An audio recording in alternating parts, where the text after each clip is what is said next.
Bonjour, Sandra Samatte, Indigenous Cause.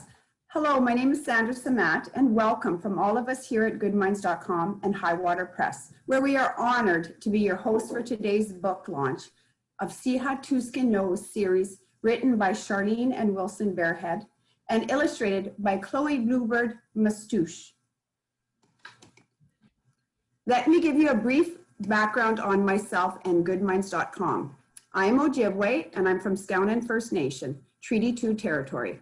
I have been an Indigenous educator and author for the past 22 years.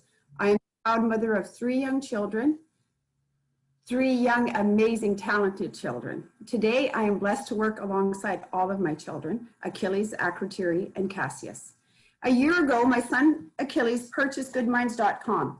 We are a First Nations family-owned business with an exceptional team, and we are located on the 6 nations of the Grand River. Good Minds is your leading source of purchasing vetted First Nations, Métis, Inuit, and Native American, culturally appropriate and culturally authentic educational resources and products. And today we are privileged to share this space with HighWater Press and their newly published Siha Tooskin Knows series by outstanding authors Charlene and Wilson Bearhead, and beautifully illustrated by Chloe Bluebird Mastouche. HighWater Press publishes books that portray a wide-ranging expression of Indigenous peoples' culture and experiences, including high-quality fiction and non-fiction materials. And now, let's get ready for the start of this much-awaited book launch. I'm going to introduce Charlene and Wilson Bearhead. I would like to say a bit about each of them, and then I'm going to turn the platform over to them. I will then move into introducing and showcasing the Siha Tooskin Knows series. So I'm going to begin with you, Charlene. Charlene Bearhead is an educator and Indigenous education advocate. She was the first educational lead for the National Center for Truth and Reconciliation and the education coordinator for the National Inquiry into Missing and Murdered Indigenous Women and Girls.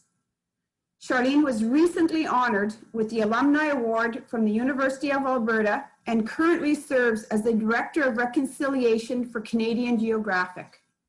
She is a mother and a grandmother who began writing stories to teach her own children as she raised them. Charlene lives near Edmonton, Alberta, with her husband, Wilson.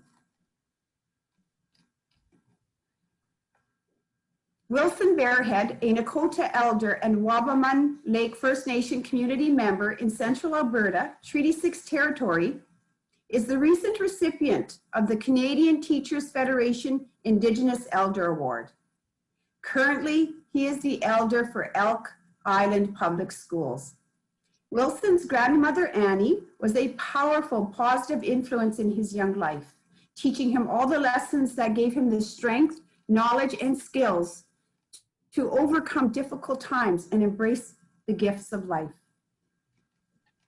Okay. So here I am to welcome Charlene and Wilson Bearhead. Welcome.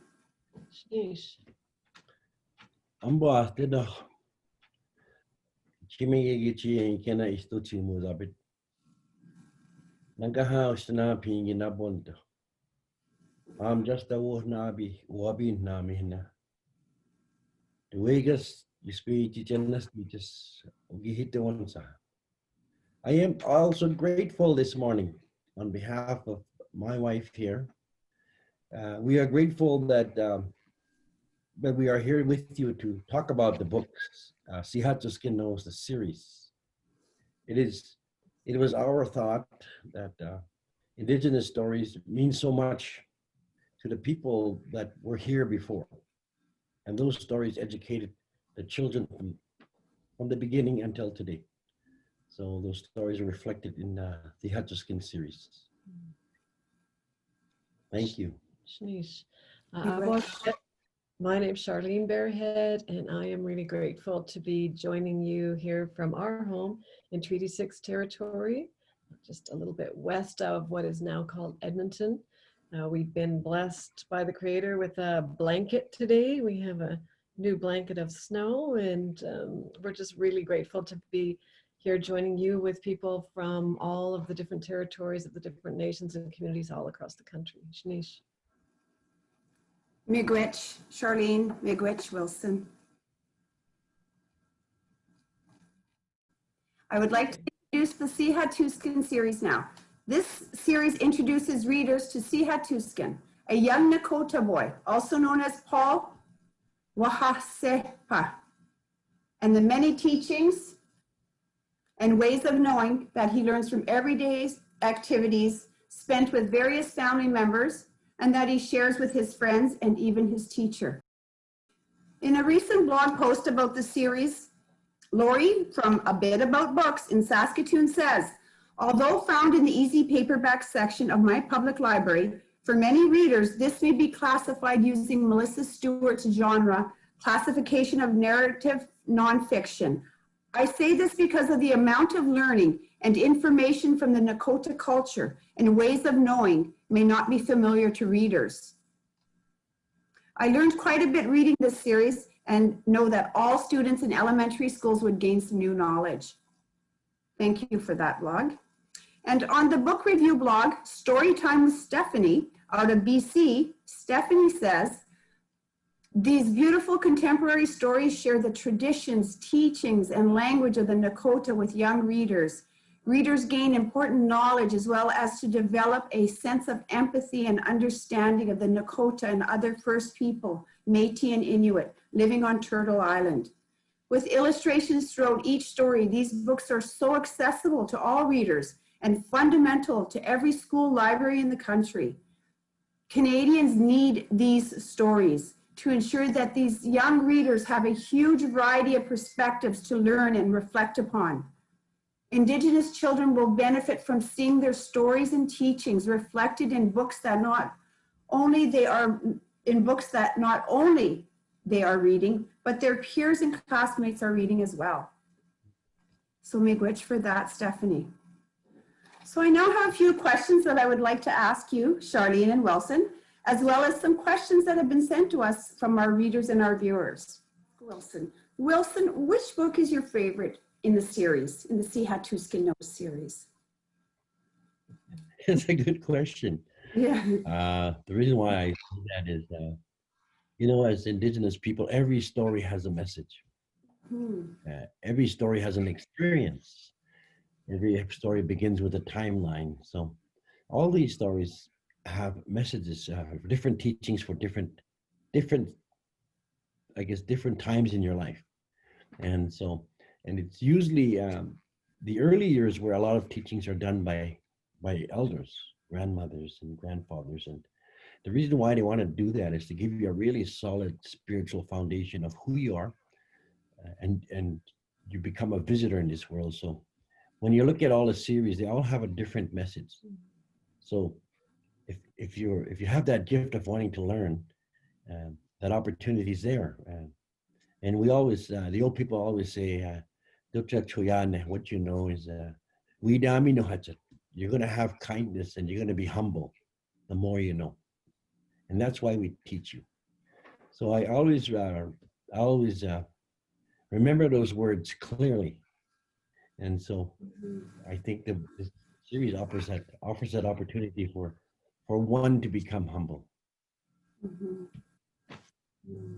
Miigwech. So Charlene, thank you, Wilson, Miigwech Wilson, for that. Charlene, which would be your favorite book if you had to choose one in the series? So I guess much like Wilson, I don't know that I could choose the one that's my favorite. I guess it sort of depends on the time, but if I had to think about ones that I feel most connected to, Strength of His Hair is one that I really love because it comes really from a story from my own son Storm when he was in kindergarten. And he was the only child in class with long braids, and he knew why his hair was long. But the other kids would say, Storm, you're in the wrong lineup. You're supposed to be in the girls' line. And he would have to explain, you know, and there weren't any books for him. So I went to visit his class and, you know, went to talk to them about here's who Storm is, and helped to teach that. And his teacher was wonderful. But then I think about Catcher of Dreams, and in Catcher of Dreams, the baby Laura is modeled after our daughter Seneca. And so, you know, the excitement in that story of when she was born, and the excitement in families when there's a new little sister, and yet in Nature of Life, when I think about walking through the forest, like I love that, mom Ina walking with her kids. So I don't know if I could pick, it depends on the day. It depends on the day, but yeah, those ones that really connect me with my own children and grandchildren and children in our families, I guess, are some of the ones that I love the most. Awesome. Well, I guess that was a really tough question. So you love them all. And I mean, of course, they're all amazing. And I mean, how can you pick? Really, how can you pick? Wonderful, Miigwech.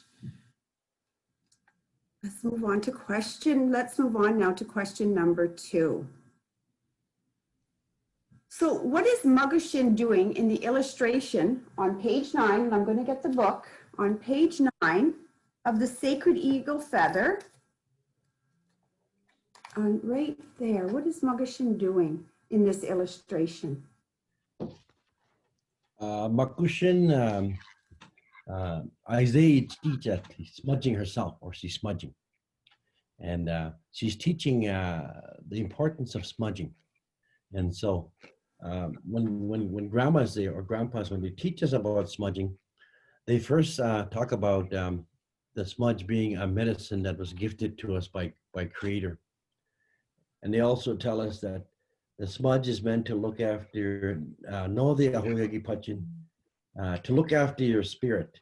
Because if you look around, all the gifts that we use come from Creator, and we use them in different meaningful ways. So we were told that the smudge is used to look after our spirit because we are visitors in this land. You came to visit, and we don't know how much time you're going to have. It's up to the Creator. So one of the ways, the way to look after our spirit was to smudge. So they would teach us about the four medicines and the spirit of it, and to look after our spirit. So one spirit looking after another. The medicine, the spirit that comes from medicine, and the spirit that's within us. So that is the message that we received. So it became more meaningful because you clearly understood why you're doing it. And it really helps you connect, because let's say, for example, you're a child and you get kind of afraid at night. So right away you remember your grandma's words or your grandpa's words, and you grab the smudge and you pray and you smudge yourself. And of course, when you're going to have a meal, you have to do that too. So it kind of teaches you to be very respectful and very kind. So that is what this book teaches in that grandma smudging. Wonderful. Again, Miigwech. Again, Miigwech. So speaking of the beautiful illustrations in all of the books, who illustrator? We know her name. I said it in the beginning. It's Chloe Bluebird Mastouche. Can you tell me a bit about her? Yes, we could tell you quite a bit about her, because Okay. it's actually, yes, we've known her since she was 4 years old. She grew up with our children. She is a young Nakota woman as well. Her grandparents are very good friends of ours. She grew up in a family with ceremony, with traditional teachings. She is also Emily Carr educated. She's an incredible young woman who's an old soul in a young body. And she's just amazing. And so, thank you for sharing some of those. This is one of my favorites. Like you can see it in the Catcher of Dreams. And Chloe, we call her Bluebird. Her name is Bluebird Sitakto. And she is just really, really incredible. And she has just a way of being able to capture that feeling of what's happening on all levels, and what's coming from the past and what's coming from the spirit world, and bringing all of those pieces together for Paul, for Siha Tooskin. And the very first illustration that we ever saw that she did was this one that's on the front of Sacred Eagle Feather. Oops, there we go. And we loved it because she captured, you see that his eyes are really big and you can see his little ears on the side of his head. And she really captured that teaching that the elders give us, that we have 2 eyes and 2 ears, but only 1 mouth for a reason, and that we should be watching and listening. And so, yeah, she is an incredible, incredible artist and just an amazing young woman. Wonderful. Miigwech. In the book, The Love of the Dance, Paul and his uncle are getting dressed in their regalia and they're preparing for the grand entry. What is a grand entry? Okay. Well, as you know, our grand entry is kind of was adapted to indigenous powwow or dancing, and so what they did was to prepare almost like welcoming visitors to your community. So they would have the flags that represent Canada, the Union, England, the Union Jack, Canadian flag. For us, it'll be the Alberta flag, but we always put forward the eagle flag, the eagle staff first, and we ask dancers that have the traditional regalia, who are the traditional dancers are kind of the warriors of the past, and they are the modern day warriors of today, and they would lead, and behind them would be the different nation leadership that would come, and also the grandmas and the moms that would come behind, and then they would bring in the dancers to showcase the community. And years ago, it was really important when visitors came, because they brought with them stories, they brought with them songs, and sometimes they would bring gifts to trade, like moose hides and to make moccasins, and sometimes they would bring the medicine that we talk about. They would exchange that. So the grand entry was a way of bringing in your visitors, celebrating that the kindness that you're bringing, and plus it was a wonderful thing, as a child when you're a small one, to see that, it's your eyes just open up and your ears just open up and you're just amazed at what's happening, and that'll stay with you forever. I remember my first powwow or grand entry. I still remember that day. And I still remember everything that happened that day, because that was my first time seeing one. So I guess a grand entry is meant to attract people back, to come and visit, to come and tell stories, and to come and share. And so it's a way of community honoring the visitors as well. And so when you were a young boy and you were at your first grand entry, what were those feelings? You say you still remember them. What kind of feeling was that? Well, we camped, because my late father was a stick man, so we camped Thursday night, and so all of a sudden we saw the camp fill up, from people that I didn't even know, I didn't even see. They all filled up in teepees. There was a lot of them, and so when the grand entry started Friday, my 2 uncles were MCs, and the leadership were just looking forward to coming in this grand entry. So I watched from on the side, and I watched the grand entry come in. It was so, the people are all dressed up, it's so beautiful. And they were dressed up in the ways that I've never seen before. They had buckskin jackets on, they had a headdress on and all this stuff. And then what was so touching was the bells, the sound of the bells, like that. And then the beat of the drum, and then the sound of the voice. Oh my. I still remember some of the songs that were brought by the many singers that came to our powwow. There's drummers from Frog Lake, Little Pine, and down the south, our Nakota brothers that came, and I still remember one of the songs that came from the Nakota people down in Bighorn. I always sing it because I remember the 5 singers that were singing. Because years ago, they used to only have 4 or 5 singers at the drum. Today, it's a little different, but back then they had the 4 or 5 singers, and they had a little drum. They didn't have a really big drum. It was nice. So, yeah. I can feel it. It's powerful, very powerful. Miigwech. Moving forward. So we had a question from Tatiana in Alberta. And she says that she understands tobacco isn't a plant that was native to the territory of the Nakota people, where Paul's family is from. How did they get tobacco? That's a good question. If you look at it, tobacco has different ingredients, different forms, and different ways of making it. It depends on the territory that you're at. So for us, we have four medicines that we use to put together. And these medicines are not relatively like the tobacco that is used to smoke in cigarettes. So each one has its own spirit. Each one has its own gift, but each one is a medicine. So when you put them together, they bring that spirit of healing, and I guess the spirit of helping your prayers reach the spirit world, because the medicines do come from the spirit world too. So their spirits go up as well. So we use our spirit and their spirits to help us in prayer, to help us fill a pipe, and to do all those wonderful things that we do as people of the land. So that is a good question, and I think what she should do is go to her elders and ask them that question too, and say, I want to learn more about the tobacco that's native to this territory. Wilson, if she was to go to an elder on her own territory, how would she approach her elder to ask that question? That's a good question too. I remember my grandma used to tell me, you haven't got a job yet. You don't have any money, so you can't afford tobacco.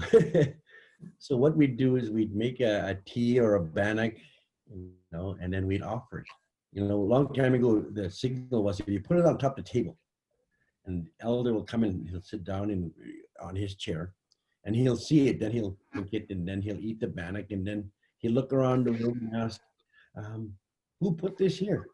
And then you come up and say, I did.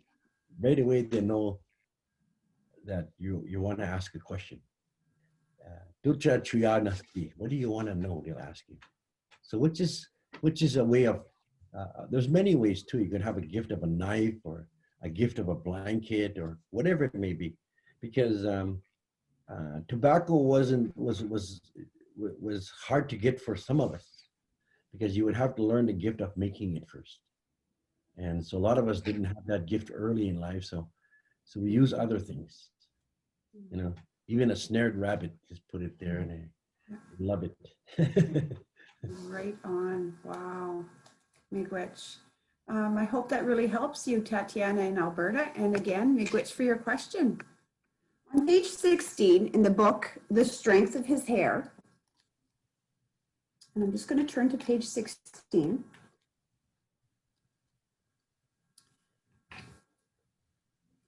Anna says that it takes real strength to stay true to your own ways. She says that the 3 strands of hair in a braid represent our body, our mind, and our spirit.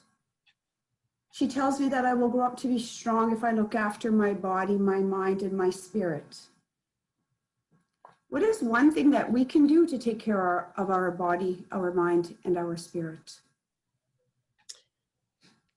So we actually allude to many of those things in the different stories. And in one of the stories, Sacred Eagle Feather, when Paul is getting ready for breakfast and his grandmother talks about how we can take care of our body. And so some of the teachings are like, we need to get enough sleep, and we need to get enough rest, and that we need to eat good foods. And as Wilson talked about, there's different plants that are native to different territories, also different foods. And we know that the traditional foods that come from Ina Makuche, that come from the earth, are the best things for our bodies in that area. So if we eat healthy and we sleep and we stay active, like Paul does sometimes when he's chopping wood and carrying wood for Magoshin, those are some really simple ways that we can look after our body. And then to look after our mind, some of these things, talking to each other, learning from each other, reading good books, listening to the wisdom of not only the elders, but also community members of one another. just to always keep our mind really active. And then our spirit, Wilson talked about that a lot, about we could smudge, some people, every culture, every family, every group has a way. Sometimes they maybe have been a bit separated from that. But when we take care of our spirit, in this image of Paul, where he's having a laugh with Toshin about how his hair looks in the morning, humor is a really good way to look after our spirit. We need to focus on the positive and be happy and stay strong and respect each other. And then when we bring all those together and we remember that those things aren't in isolation, but that we need to take care of all of those parts of us to be well. I think those are some simple things. Wonderful. So for our body, a recap, one thing we could do would be chop wood like Mugishin is doing in the book. One thing we could do for our mind would be read the books, as Charlene had said. And another thing that we could do for our spirit to stay healthy would be smudge, something that Wilson had talked about earlier. Why did you choose to write Siha Tooskin Knows, The Gift of His People? And I'm going to find that book, The Gifts of His People, which focuses on many nations and Indigenous culture, not just the Nakota people of Paul's family and community.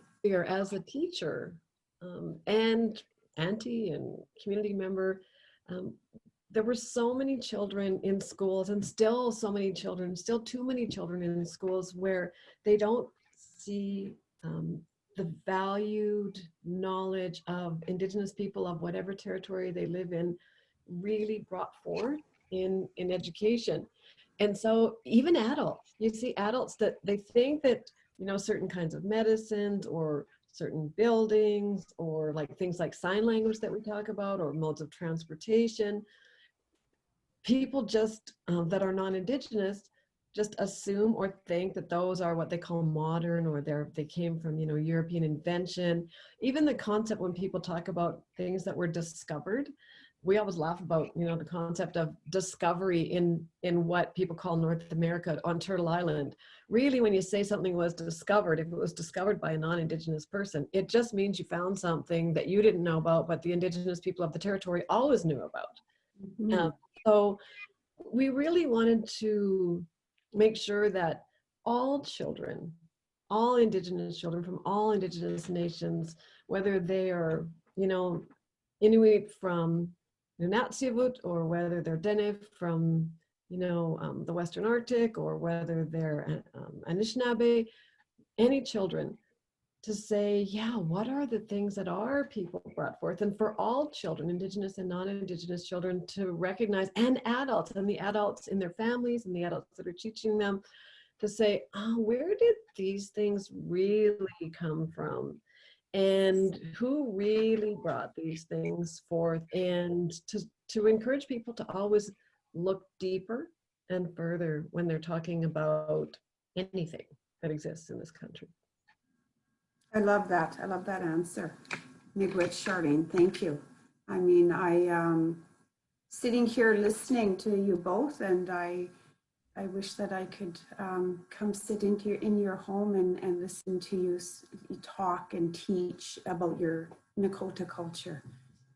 I as growing up as a young woman, Ojibwe woman, it's something like what you just said. We don't get the teachings from the other nations, and it's sad because then you don't know. And as you grow older, you still don't know. So, Miigwech, thank you. I mean, even just reading these books has taught me a lot about the Nakota culture. Question: why was it important for you to write the books? I guess one of the important things about writing the books is what I spoke of earlier. And I saw a lot of elderly people, because they had a lot of good messages to teach young people, kids that are just learning how to walk and kids that already know how to walk. And but there was no opportunity for Indigenous knowledge to be heard at the time. There was no need of it in the Western education.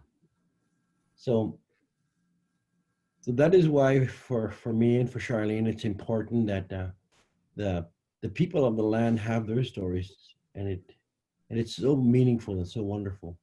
So the Siha Tooskin gives us that opportunity to go into those classrooms and to go into those living rooms and those bedtime stories.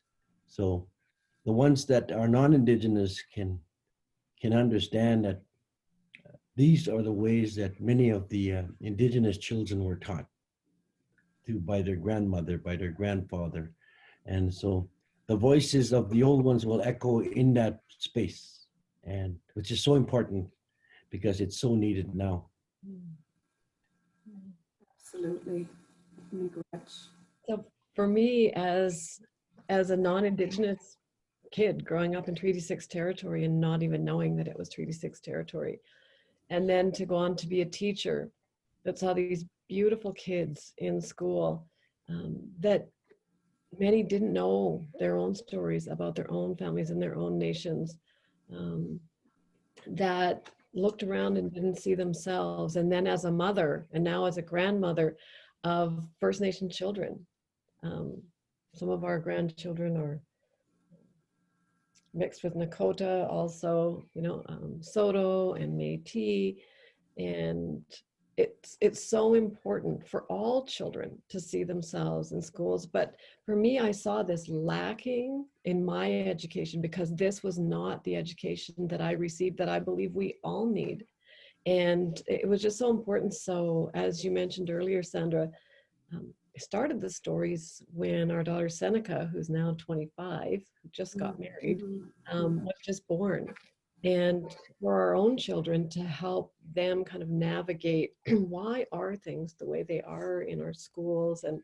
And so really it's for us, it's a mix of bringing those messages and the teachings that were so helpful to us. Wilson had received those from the time he was born. Teachings that elders and community members were so generous to share with me to help me find my own journey and my own path. And so to sort of blend those with the experiences of our own family. And so we were excited to be invited to share those with other families as well. Wonderful. Miigwech, Charlene. Miigwech. Wilson, I have a question for you. Can you share some of the teachings? And I'm going to find the book, and it's from The Nature of Life, from this book here. Some of the teachings that Paul was taught about hunting from his father. There's some teachings in here that Paul was being taught by his father, or that had already been taught by his father. Could you talk a bit about those teachings? Yes, that's a good question. I know when I was growing up, we're told that animals were gifted to have young ones too. So we never bothered to hunt the animals in the spring or during the early summer, but we'd go in the fall time when they have already raised their little ones, because the animals have a gift of growing really fast. And so one of the stories I heard was that that a story of the buffalo and how the buffalo came to our people, and how because the people that were on the earth were eating berries and other stuff and plants, and one day the buffalo came. He came to our people. He came to see this young man, and the young man was told to go to the top of the hill and wait for a message. So he stayed there for 4 days, and then the buffalo came. And the buffalo came right up to him, and he said to him, the Creator sent me to come and see you. He said, the message is, my grandchildren, they run around you. You live with them. You can take their life and you can eat our body. But the buffalo said, I only ask you two things.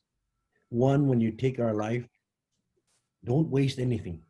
Use everything. Don't waste anything. And the other one was, when you take my life, you don't hit me here.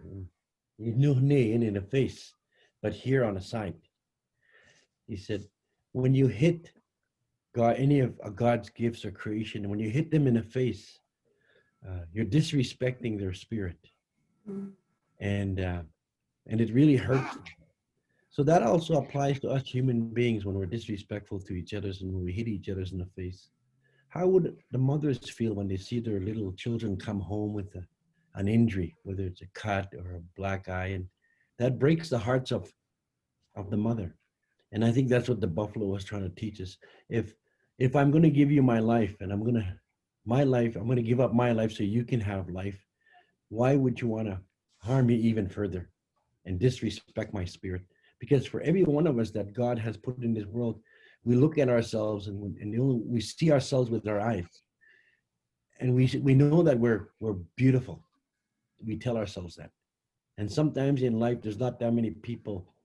Like for me, growing up, I was told that I wasn't handsome and I was funny looking and all that stuff. So by other boys, by other girls, little kids, and that hurt. And so it was my grandmother who said, no, he said, you're God's gift. You have to see within yourself to find the beauty, and you are beautiful. And those words really shook me up and made me look after my spirit, I guess. I love that. I love that answer. That was very powerful.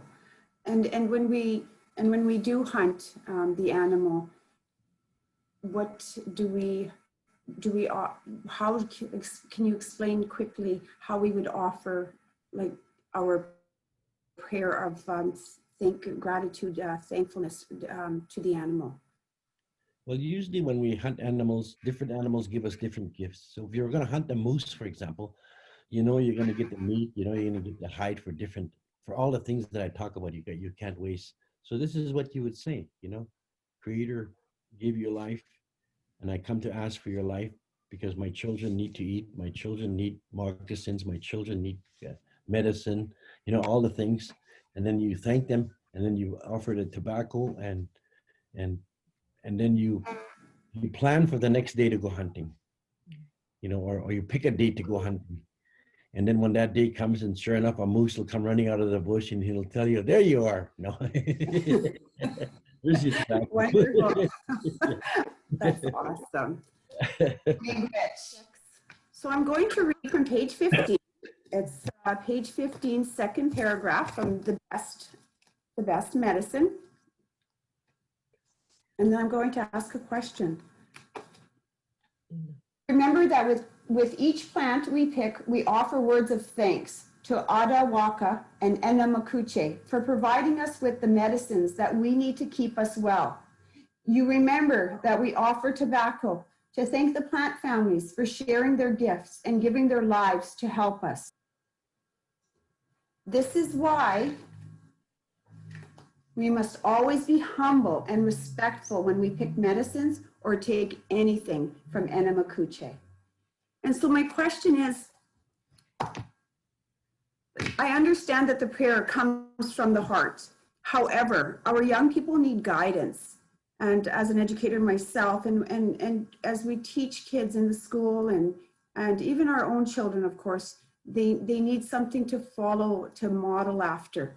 Wilson, can you give me an idea, and everybody, all our viewers here today, of what might be included in a prayer when we take something from Mother Earth? Yep. So when we pick plants, we understand that each root or each plant has a different spirit that brings different ways of healing. So what you're asking is, when you pray, you say, Creator put you here. You're asked to help us in this way. And each plant has a specific reason to bring healing. To bring healing. And so when you talk to that plant and say, this is why, but it's also important to say that some elder give you that gift to harvest this medicine, because this way you're not taking from someone else to say, well, this medicine I'm going to take, not knowing that you had earned it, through a ceremony maybe, where you gifted gifts to an elder to have that knowledge and wisdom transferred over to you, so you can be the carrier of that gift. And usually the elder will determine, because if you're a good person, they will give you all kinds of gifts. But if you're kind of mischievous person, then they'll say, "Ah, I don't know about that. You might charge $1,500 for this medicine. We don't want to do that." That sort of thing. So, they were very careful, and because it was a very meaningful relationship that the Creator asked us to have with each other, you have to be honest and to sit there and ask for that healing. Yes, speak from the heart, absolutely. Yes, Miigwech Wilson. So I would like to say at this time, Miigwech, and in closing, I would like to say Miigwech to all the viewers out there. I would like to say Miigwech, Charlene. I would like to say Miigwech Wilson, and Miigwech for these beautiful, amazing books from the Siha Tooskin Knows series. I'm very excited and hoping that there will be a next series. And maybe I should ask that question before we end. Is there going to be another Siha Tooskin Knows series? Could be, yeah. Yay! Awesome. Yes, again, so, and Miigwech to HighWater Press, it was a pleasure working with you. I'm looking forward to, again, sharing all the books with anybody and everybody that I possibly can. Thank you for such amazing, amazing books. The teachings are endless. I want all the viewers to know, get them, read them. The teachings are absolutely endless, absolutely amazing. Thank you very much. It was a pleasure to work alongside you. You're absolutely wonderful, smart, talented, amazing people, and I feel blessed today. Feel very blessed and honored to be here with you today. So again, Miigwech. On behalf of myself and Good Minds. And before I close with that, I have I present you with this blanket. Oh. The two lanyards for you and Wilson and Charlene. And I'm going to get that out to you. So. Thank you, Shnish Pinamat. Thank you so much, Sandra. We're always grateful to our publisher, HighWater Press, and thank you so much to the Good Minds family for the relationship that we've got to build, and for your interest and love of our books, and for this time and conversation with you. Yes. Ishnish Oshana Pinginabuan just a wabi namihina with just Taguchemi Uspechi Jebichin. So we're also grateful to share Siha Tooskin Knows, a story that's oral, was put on paper, and now everybody can read it. So we're very, very grateful for that. And when Charlene and I first started out, it's like anything. You make something and you don't know where it's gonna go. So we're very grateful to our publishers and you as well for inviting us here today. Good Minds for inviting us to share the story. So Shanice, thank you. Yes, these Miigwech, these I know that at Good Minds, these books are flying off our shelves. So that's amazing. And I was, again, so happy to be here with you today. Don't forget, you can get your Siha Tooskin Knows series at goodminds.com. You can also get your Siha Tooskin Knows series at HighWater Press.